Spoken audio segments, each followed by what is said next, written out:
Hey everybody, I'm here today with a simple driving test tip that will make you more likely to pass your driving test. Now here is the simple tip. You gotta look out for hospitals and fire halls. Now here's the thing. When you pass by a hospital or a fire hall while you're driving on a regular basis, you probably look at it and see the emergency vehicles parked. Maybe you see some emergency vehicles moving, but you don't really think about it in any other sort of way. You just recognize it as being there. But when you're taking your driving test, driving by a hospital or a fire hall can actually have a huge effect on your driving test, and it can actually sort of make you or break you. It can make you look awesome as a driver, or it can make you look absolutely horrible as a driver. Now let me explain this, okay?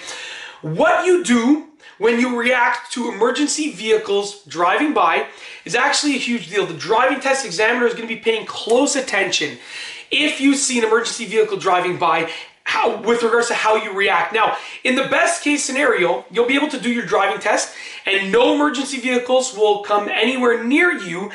So, you know, the examiner won't even be able to look at you potentially or possibly in a negative light. I mean, they won't even be able to use it as a critique for you.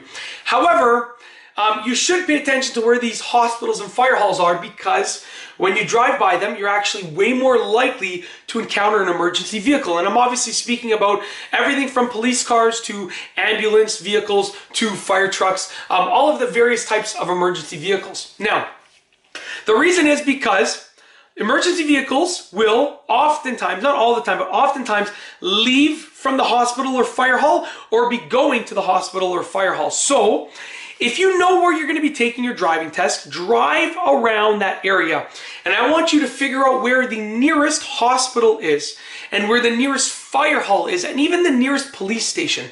And I want you to know where those are. Because if you happen to drive by them or close to them, nearby them, let's say you're even driving a few blocks away, I want you to really pay close attention, not play close attention, really pay close attention with your ears to whether or not you hear any sirens, and also pay close attention with your eyes to whether or not you see any flashing lights coming down the road in any direction. Because when you're nearby the fire halls and the hospitals and the police stations, then you know what? You're more likely to encounter those vehicles. And also, in addition to that, as you're learning where they are, really figure out what you have to do when an emergency vehicle is approaching. I've actually done a video on it, so be sure to search for it, listen for my voice, look for my face in the video. But there are also many other great tutorials online and many other great pieces of written instruction online. So just figure out, in addition to where they are, figure out what to do. And that's the driving test tip for this video. I want you to look out for fire halls and hospitals and even police stations. If you like this video, be sure to give it a thumbs up. Let me know what you think down below as a comment. And of course, be sure to subscribe for more great car and driving videos just like this one. And that's all I have for you today. Thanks for watching.